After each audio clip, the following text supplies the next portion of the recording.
آپ کو ایک لطیفہ بھی سنا دو چلو. میں گیا وہاں لندن ایک ہی مرتبہ میرا جانا ہوا.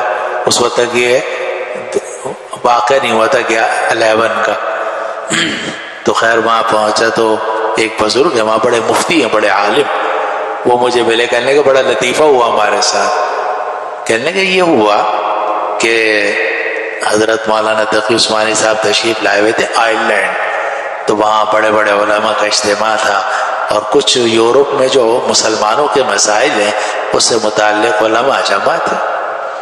تو کہنے لگے کہ ایک ہوٹل تھا، اس میں سب ٹھہرے ہوئے تھے، مسجد بہت دور تھی. تو ظہر کی نماز کا وقت آ گیا تو سب جمع تھے وہاں نیچے.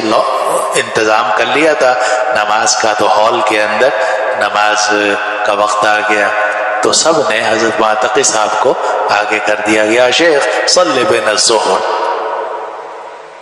کہتے ہیں سبھی مسافر تھے کیونکہ وہاں کا تو اکا دکا ہی کوئی آدمی تھا، سب باہر سے آئے ہوئے تھے. تو یہ کہ حضرت نے اللہ اکبر کہہ کر 2 رکعت ظہر کی نماز پڑھا دی.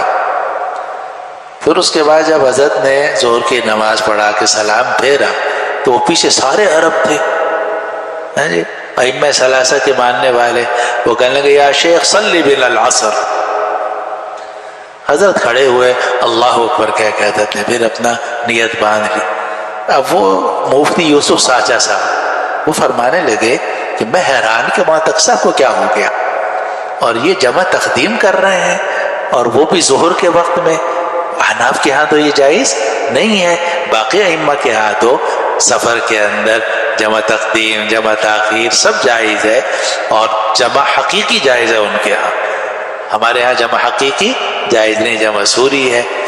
تو میں سوچنے لگا کہ معتقد صاحب کو کیا ہو گیا، کیا انہوں نے جمع حقیقی کا فتویٰ دے دیا ہے یا ان کا اپنا رجحان یہ کہ جمع حقیقی جائز ہے.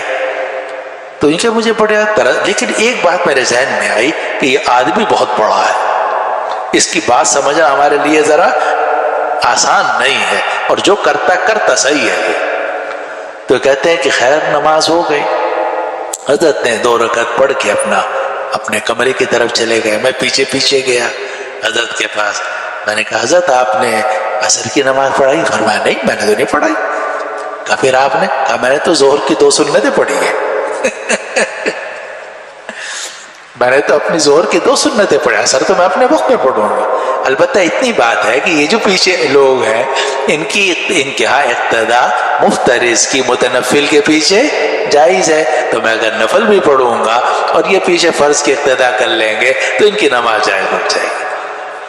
اب دیکھ یہ ہوتا ہے فقیہ سمجھ، اور بات کو سمجھنا، مسائل کا استحضار رکھنا، اور پھر ان مسائل پر طریقے سے حکمت کے ساتھ موعظہ حسنہ کے ساتھ فرمایا ہم تو عصر کی نماز اپنے وقت میں پڑھیں گے.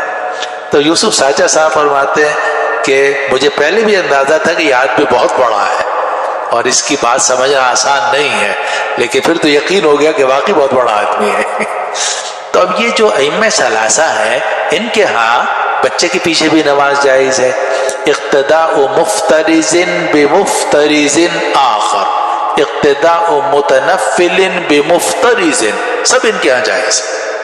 اس لیے کہ وہ کہتے ہیں کہ آپ کی اپنی نماز ہے، اس کی اپنی نماز ہے، اور کوئی دوسرے کی نماز کا متضمن نہیں ہے.